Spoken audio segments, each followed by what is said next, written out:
wanted to thank you all for the work that you do, the great work that you do, because it would not be beneficial without what you do in so many areas like concussions, which was an event I went to recently. Before I begin, I just want you to know that on the table I've left a copy of my new book, complimentary for anybody who would like it, and if you don't get your copy, just leave a card and there's a bowl in the back, which we will get you one. So today we're going to be talking about solving for an unknown variable. No, not really. We're going to be talking about breaking news that should have been featured on page 1 of the newspaper and on the 11 o'clock news, but it wasn't. So I'm here to tell you about it today, how Google actually merged with your business and with your website, and you didn't even know. So first, let me just ask by a show of hands, how many in this room believe that Google is fundamentally a force for the good? Can I see a show of hands? Okay, that's about 50-50. And now, if you feel that Google has been a help to your business, could you raise your hand? Okay, and maybe a little above 50%. And those of you who are still wishing that the internet would just go away already, could you raise your hand? Okay. Well, I think that Google has a perspective that's different than most of us do, and even though they're pretty secretive about how they do things and what they're doing, a lot can be learned by looking at what they have on their website. So they have talked about their mission is to organize the information in the world. Their mission is to make it easy for people to search for and find the things that they want. Now, their perspective may be different than your perspective. They have a piece on their site called 10 Things We Believe to Be True. By the way, I'm going to get into the slides in just a moment, but I want to give you sort of a preface in what is the breaking news that we're talking about today. 10 things they believe to be true. One is that they can organize this information and that they want to aim to please for the user. Now, all of us in this room are users of Google and search and the internet, but we are also people who have business interests, and we have information and services and products that we want to get to the right consumers. Now, how does Google make money? Everybody know how Google makes money? They make money by selling advertising. Everybody knows that. Now, you know that Google started with first page results being the dominant driver of people buying their advertising. And they had first page results for every conceivable search term that anybody would want to use to find something that they needed. Then they had an aha. Now, they discovered that they got the most advertising revenue from those page 1 advertisements. They discovered that everybody wanted to be on page 1. They had a page 1, let's say thousands of page 1s, and that was all fine. But that wasn't good enough because there were so many other people who they could avail themselves of, and nobody wanted to be on page 2. Nobody wanted to advertise on page 2. So they came up with an aha. The aha was, let's do a local vehicle. Let's take national search and break it down into local. It used to be that if you searched for a dentist, you would find dentists on page 1, but they didn't have room for a lot of dentists on page 1. Now they said, let's have a page 1 for every local town. So instead of thousands of page 1s, we can have hundreds of thousands of page 1s. That was their first aha. They started with Google Places, which was their local thing, which was like the Yellow Pages, and then they changed it to Google Plus Local. And in the last 12 months, you probably noticed when you do a search, what comes up is a local result, and it has reviews. Has anybody seen local results showing up on their computer that show reviews? All of a sudden, didn't happen before. This is the beginning of a big change. So they realized that they needed a way to determine who should be on page 1. Now, they already had an algorithm for the national. They already knew that they wanted people who had authority and who had tie-ins with the media. They had backlinks and so forth. But how would they know which dentist to put on page 1? Anybody know? Guy pays most money. Well, no, part of their belief system and their mission is, no, we're here to be objective organizers of information that people want. Reputation. Angie's list. Number of hits. Standards. The number of reviews. Okay, the number of reviews, okay. Number of searches for that. So you're beginning to touch on the signals. Google is about taking human impulses, needs, and wants and behavior and translating it into mechanics, translating it into algorithms, translating it into math and machine replicable, machine readable processes. So Google said, what are the signals that we need to look for to know which dentist should be on page 1? And they started figuring this out. One of the things that they started to do was they discovered, because they have relationships with all of the social media, they have reciprocal agreements, they discovered they had ways of knowing exactly where you were.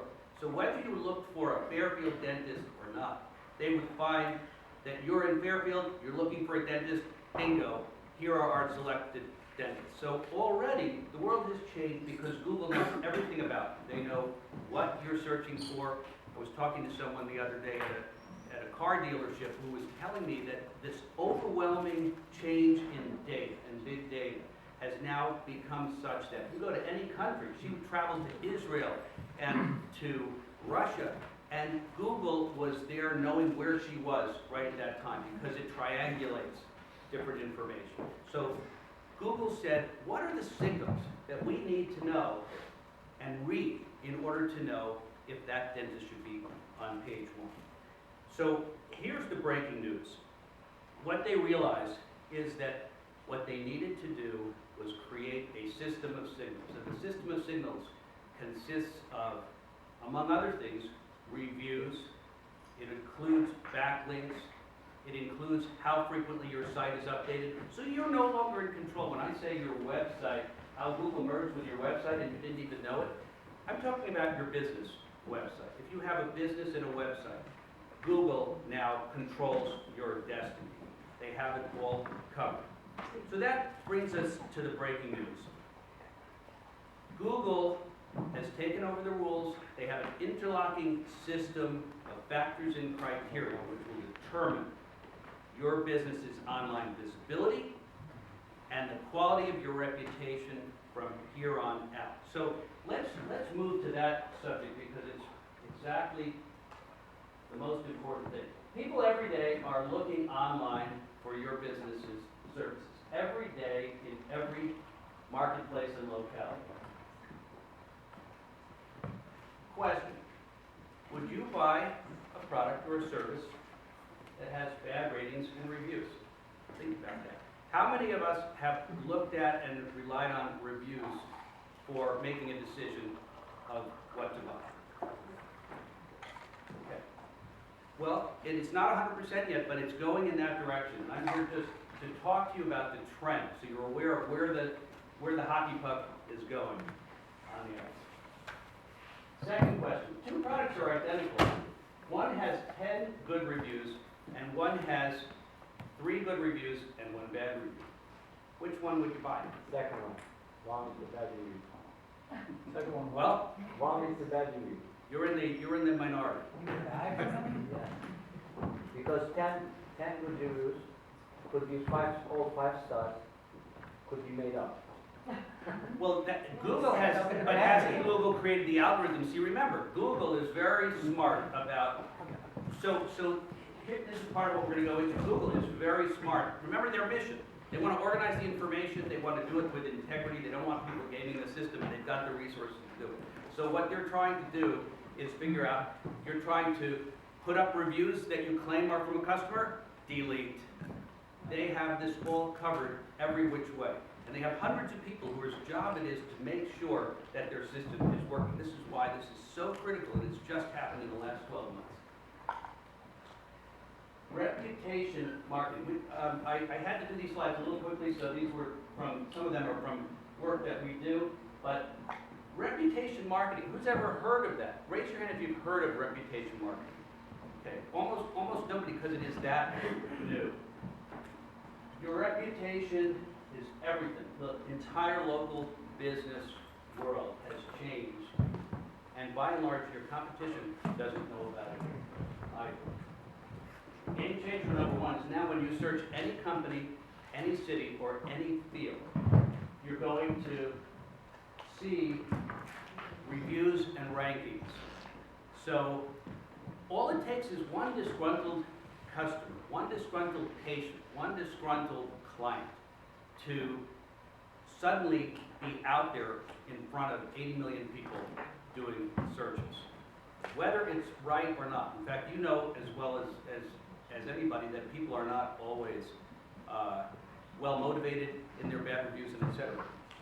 But as Sam said, if they are putting it up themselves, it's legitimate as far as Google is concerned. So that's number one. Customer reviews are now a major factor that you have to take into account in virtually every kind of online marketing today, because they show up not only in Google searches, but in pay-per-click, in the website rankings. This is all part of Google's algorithm and system. They show up in the organic rankings, local directories, and even in mobile. You know, when people look for your phone number or your address in their car, they can see bad reviews about you, and they can decide they're going to turn around the other way. And this is going on all the time. Even referral marketing, people have said, you want to see Joe or Jane. She's a great doctor, she's a great lawyer, or what have you. All of the reviews are there, and those people look for them. When they see them, if they're not good, they will not show up. So all of the online marketing that's been in place, SEO, social media, pay-per-click, none of it works anymore if you have bad reviews online. Now, let me ask also a question to the group. How many of us here in the room think that social media is really mostly just for kids and people who have a lot of extra time on their hands? Well, I mean, what has changed, it used to be that, but what has changed is Google has placed that very high in its algorithms now.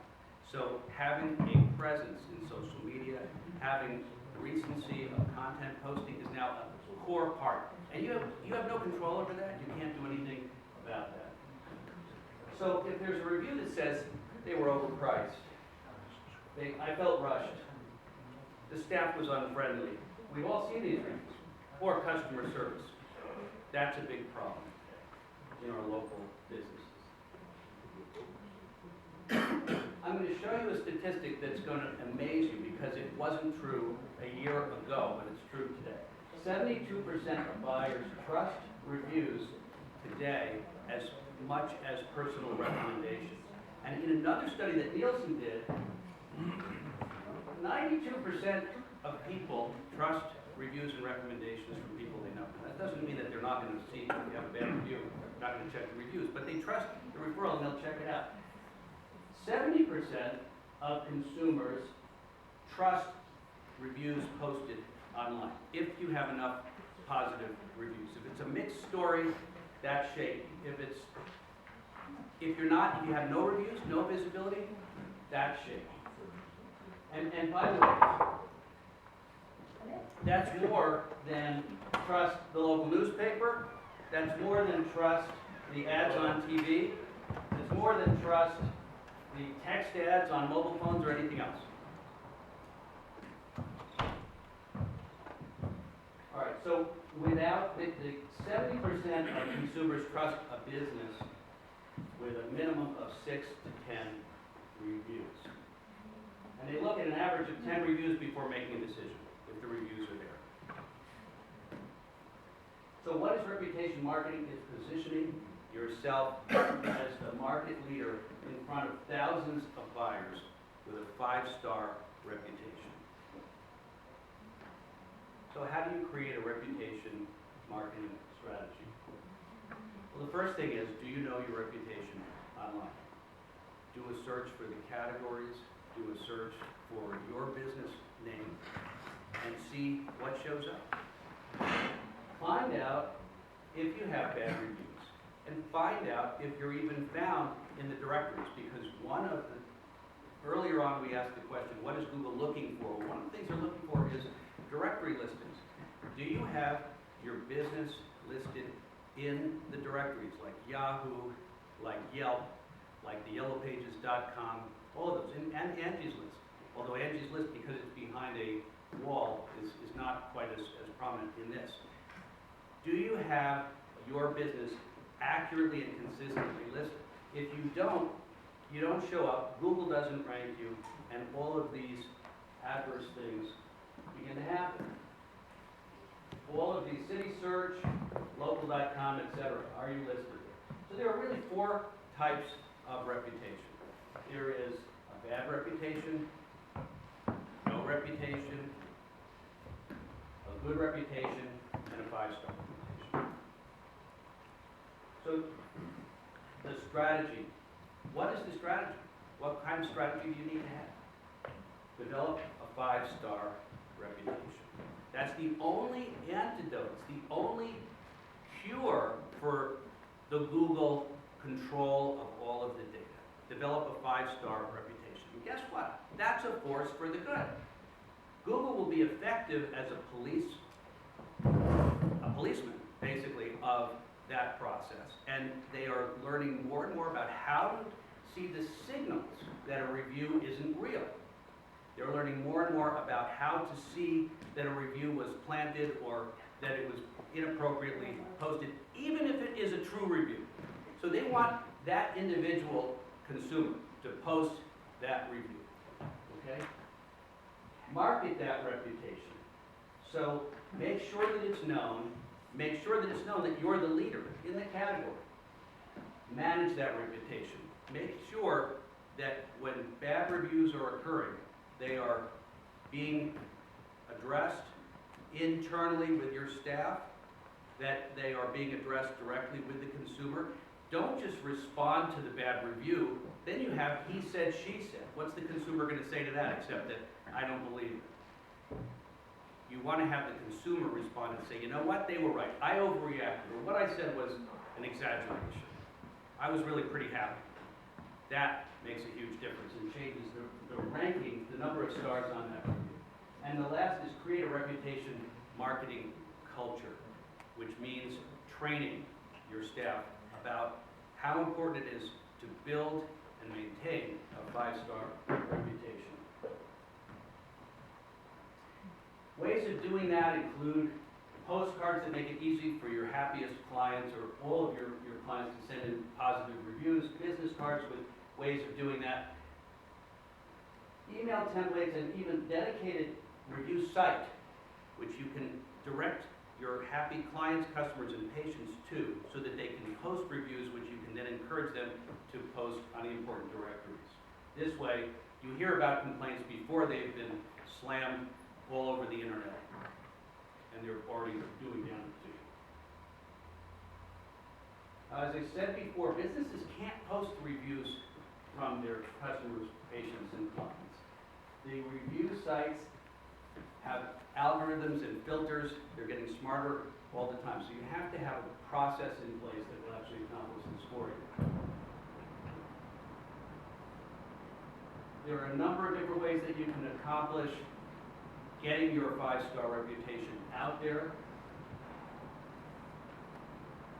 There are steps you need to take to manage and maintain that 5-star reputation, which are outlined on the slide.